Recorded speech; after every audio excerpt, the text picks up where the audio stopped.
हम भारत के लोग भारत को एक संप्रभु साम्राज्यवादी धर्मनिरपेक्ष लोकतांत्रिक गणराज्य बनाने और इसके सभी नागरिकों को सुरक्षित करने का गंभीरता से संकल्प लेते हैं। संविधान की ये प्रस्तावना में लिखी ये पंक्तियां महज कुछ लाइनें नहीं हैं, बल्कि दुनिया के एक बड़े और महत्वपूर्ण देश की आत्मा है। 26 जनवरी को इस देश ने इस संविधान को अपनाया और सिर माथे लगाया। इसके बाद ये देश की सबसे मुकद्दस किताब बन गई।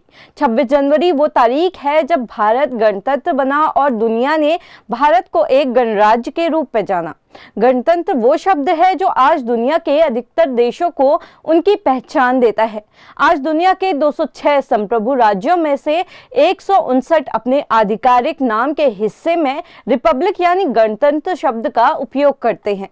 गणतंत्र शब्द का अर्थ है जनता का शासन। गणतंत्र देशों का मुखिया कोई राजा नहीं होता, बल्कि आम जनता का प्रतिनिधि होता है। लेकिन क्या आपको पता है कि आजादी के बाद भारत के अलग अलग राज्यों को आखिर एक में कैसे जोड़ा गया? क्या यह इतना आसान था कि कहा और हो गया? दरअसल ये मुश्किल काम किया सरदार वल्लभ भाई पटेल ने।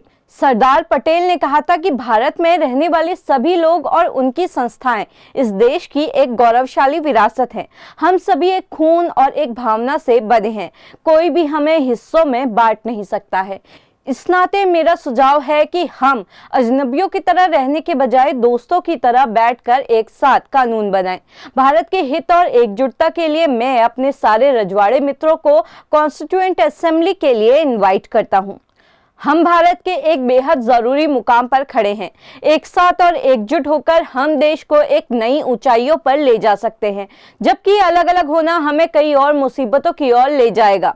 मुझे उम्मीद है कि सारे भारतीय राज्य इस बात का ध्यान रखेंगे कि साझा सहयोग का और कोई दूसरा विकल्प नहीं होता है सिवाय अराजकता के। सन 1947 देश के आजाद होने के बाद सारा भारत 565 प्रिंसली स्टेट्स में बटा हुआ था। अब चुनौती थी इन प्रिंसली स्टेट्स को यूनाइट करने की, क्योंकि अगर उस वक्त इन्हें यूनाइट नहीं किया जाता तो आज हम रिपब्लिक भारत का चेहरा कभी नहीं देख पाते। अब सारे भारत को यूनाइट करने का जिम्मा उठाया भारत के लौह पुरुष वल्लभ भाई पटेल ने। अखंड भारत की नींव डालने के लिए एक विलय पत्र बनाया गया, जिसपे सारे प्रिंसली स्टेट्स के राजाओं के दस्तखत होने थे। भारत की आजादी के बाद कई ऐसे प्रिंसली स्टेट्स थे जो कि इस विलय पत्र में दस्तखत करने से साफ इनकार कर रहे थे। त्रावणकोर रियासत। त्रावणकोर रियासत इन्हीं रियासतों में से एक थी। त्रावणकोर रियासत के दीवान थे सीपी रामास्वामी अय्यर।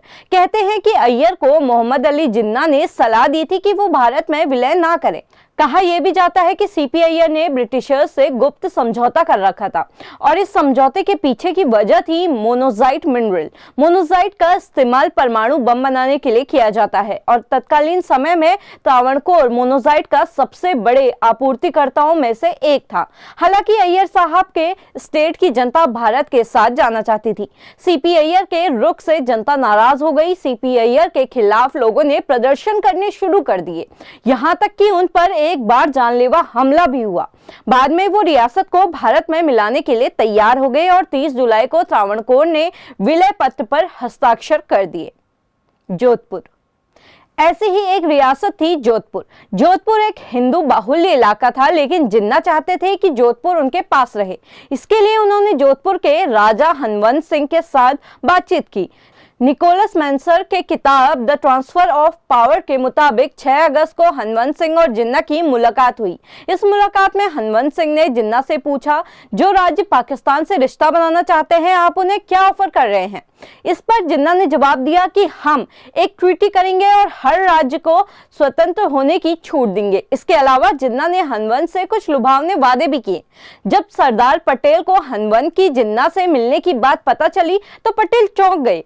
पटेल ये सुनते ही तुरंत हरकत में आए और हनवंत को मुलाकात के लिए बुलाया, जहां पटेल ने उन्हें वो सारी चीजें देने का वादा किया जो जिन्ना ने कहा था। इसके अलावा पटेल ने उन्हें ट्रेड के लिए जोधपुर से गुजरात के बंदरगाह तक रेल मार्ग तैयार करने का भी वादा किया और हनवंत सिंह ने विलय पत्र पर हस्ताक्षर कर दिए। इस तरह जोधपुर भी भारत में शामिल हो गया। जूनागढ़। अब बात करते हैं जूनागढ़ की। जूनागढ़ रियासत की 80% जनसंख्या हिंदू थी, लेकिन इस रियासत के राजा मोहम्मद महाबत खान जी पाकिस्तान में शामिल होना चाहते थे और जूनागढ़ के नवाब को यह फैसला लेने के लिए जूनागढ़ के दीवान शाहनवाज भुट्टो ने काफी प्रभावित किया।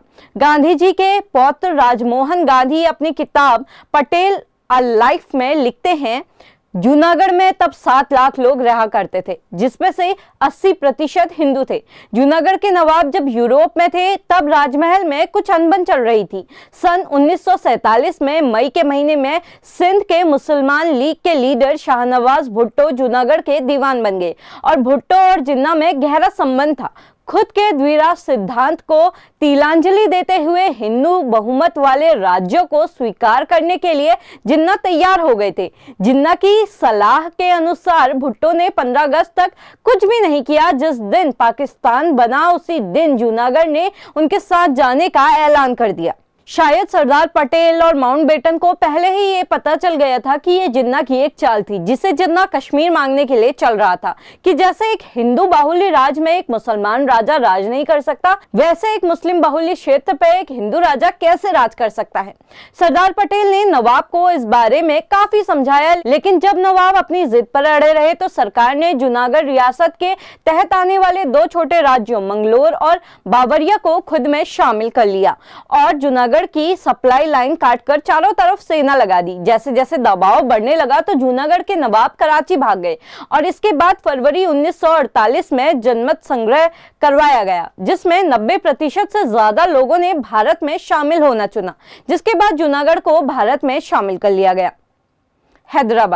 हैदराबाद उस वक्त दुनिया की सबसे अमीर रियासतों में से एक थी। यहाँ के निजाम मीर उस्मान अली चाहते थे कि हैदराबाद को एक स्वतंत्र राष्ट्र घोषित कर दिया जाए। जहाँ एक तरफ माउंटबेटन उनकी इस बात का विरोध कर रहे थे, वहीं दूसरी तरफ मोहम्मद अली जिन्ना निजाम का पूरी तरह समर्थन कर रहे थे। हैदराबाद का विलय भारत का सबसे चर्चित विलय था। 13 सितंबर 1948 को भारतीय सेना ने ऑपरेशन पोलो के तहत हैदराबाद पर हमला कर दिया और 4 दिन के संघर्ष के बाद निजाम ने हथियार डाल दिए। इसके बाद हैदराबाद ने भारत के विलय पत्र पर दस्तखत कर दिए। कश्मीर रियासत के राजा हरि सिंह चाहते थे कि कश्मीर एक अलग रियासत ही बना रहे, लेकिन राजा हरि सिंह की ये सोच बदलती है अक्टूबर 1947 में, क्योंकि तब पाकिस्तान के कबीलाई लोगों ने कश्मीर को पाकिस्तान में शामिल करने के मकसद से कश्मीर पर हमला कर दिया।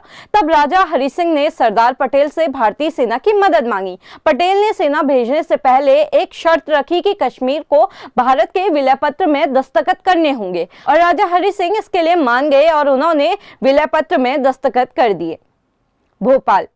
भोपाल वो आखिरी प्रिंसली स्टेट था जिसने विलय पत्र पर दस्तखत किए थे। भोपाल के नवाब थे हमीदुल्ला। वो भोपाल को एक इंडिपेंडेंट देश बनाना चाहते थे, पर मेनन और सरदार पटेल के काफी दबाव के बाद 30 अप्रैल को हमीदुल्ला ने विलय पत्र पर हस्ताक्षर कर दिए, लेकिन इसके बाद भी भोपाल पूरी तरह से भारत में शामिल नहीं हुआ। तो कुछ समय तक भोपाल को ऐसे ही छोड़ दिया गया, जिसके बाद खराब गवर्नेंस की वजह से भोपाल में नवाब हमीदुल्ला के खिलाफ काफी विद्रोह होने लगे। इसके बाद भोपाल खुद 1 जून को पूरी तरह से भारत में शामिल हो गया। हमारे देश के आजाद होने से लेकर संविधान के तैयार होने तक वल्लभ भाई पटेल हर प्रिंसली स्टेट के राजा से मिले और उन्होंने विलय पत्र में दस्तखत कराने के लिए तैयार किया। एक तरफ जहां वल्लभ भाई पटेल खंड खंड हुए भारत को एक झंडे के नीचे लाने की तैयारी कर रहे थे, तो वहीं दूसरी तरफ संविधान बनाने की तैयारियां भी चल रही थी। 24 जनवरी 1950 के दिन संविधान सभा के 284 सदस्यों ने संविधान की 2 प्रतियों पर हस्ताक्षर कर इसे स्वीकार कर लिया। 26 जनवरी 1950 के दिन भारत का संविधान लागू कर दिया गया और इसी के साथ भारत एक लोकतांत्रिक गणराज्य के रूप में स्थापित हो गया। आपको हमारी ये स्टोरी कैसे लगी हमें कमेंट कर जरूर बताएं। आप देख रहे थे खबर उत्तराखंड। अगर आप हमें फेसबुक पर देख रहे हैं तो हमारे पेज को फॉलो करना बिल्कुल भी ना भूलें। अगर आप हमें यूट्यूब पर देख रहे हैं तो हमारे चैनल को लाइक, शेयर और सब्सक्राइब करना बिल्कुल भी ना भूलें।